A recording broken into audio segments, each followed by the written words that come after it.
Well, welcome back into a wacky world of Occupy Democrats, and we have to beg the question in this breaking story, exactly how dumb is Donald Trump, or his self-image is so distorted it just makes him dumb? One of the two. Either way, you're going to want to see this breaking story when it comes to international relations and the fact that he's a stable genius, and I have the best words. Really, Donald? Because when it comes to the subject of President Xi and China, this is kind of you. Believe me. Nobody knows China better than me. China and other countries are racing to catch up to America. But you'll keep believing this. And we're not going to let them do it. We're going to be fighting them in a very friendly fashion. I have a great relationship with President Xi. Nobody knows China better than me. And you'll keep trying to do this. We want a vibrant trade relationship with China. We also want a fair and reciprocal one. Today I discussed with President Xi the chronic imbalance in our relationship as it pertains to trade. And you think you're going to play hardball, but then this happens. U.S. President Donald Trump said on Friday China had violated an agreement with the U.S. to mutually roll back tariffs and trade restrictions for critical minerals. Nobody knows China better than me. He also issued a veiled threat to get tougher with Beijing. Writing on Truth Social, quote, China, perhaps not surprisingly to some, has totally violated its agreement with us. So much for being Mr. Nice Guy. Nobody knows China better than me. And no matter what you do, this is the actual truth. What if the buyer doesn't come back? That's the question facing farmers hurt by the American tariff policies. Believe me. And in the end, when you listen to this sound, this is what China thinks of you. This. For China, soybean has to be more of a leverage for China at this point because China doesn't really have the soybean dependency on the U.S. anymore. Better than me. Better than me. Donald Trump, of course, has sharpened the focus of his trade battle, and Beijing, perhaps unsurprisingly, is firmly in his sights. China, China, China, China, China, China, China, China, China. With a 125% tariff to be applied to all Chinese goods. Now say China, China, China, China, China, China, China, China, China, China, China, China. I love China all the time. And as hardball as you're being, the reality is in this breaking story, you are completely screwing the very constituents that voted for you.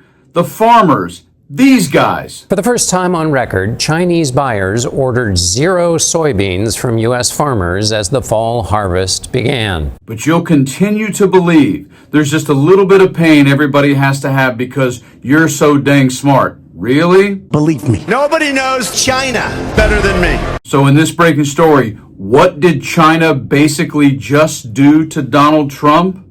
Oh, they shut him down. They're playing hardball harder than he can play. What does Donald Trump do? He goes off and does this to the world on Truth Social. Check out the President of the United States. This. Breaking news on Truth Social. President Donald J. Trump, at Real Donald Trump, posted this regarding his relations with China.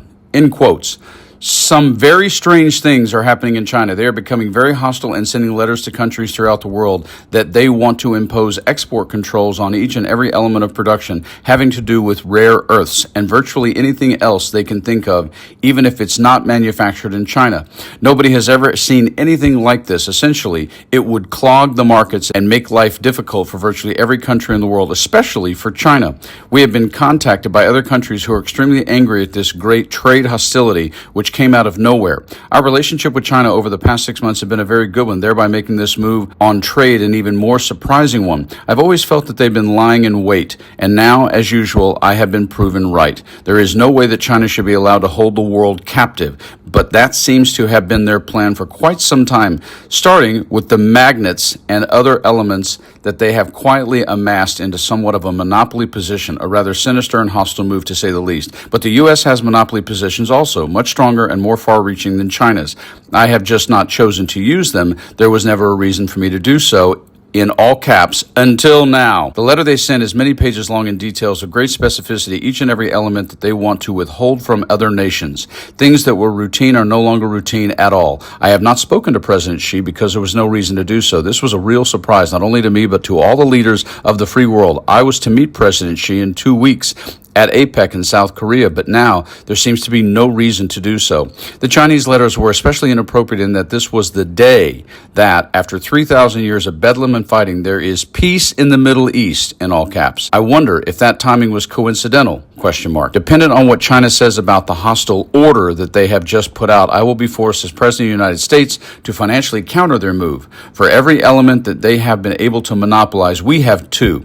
I never thought it would come to this, but perhaps, as with all things, the time has come. Ultimately, though potentially painful, it will be a very good thing in the end for the USA.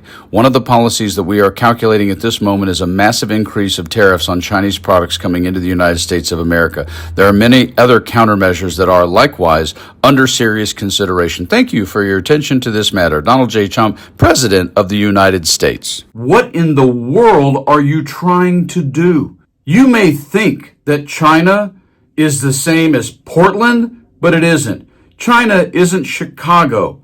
China certainly isn't even Iran, Iraq, Hamas, or Israel. China is not only our number one foe from a military standpoint, but also from an economic standpoint. And you, dummy, are playing a game of roulette that isn't going to work out for you, and more notably, for the rest of your constituents and a lot of us. Donald the Dingbat. You guys like and share the video, subscribe to the channel, and whew, stay frosty.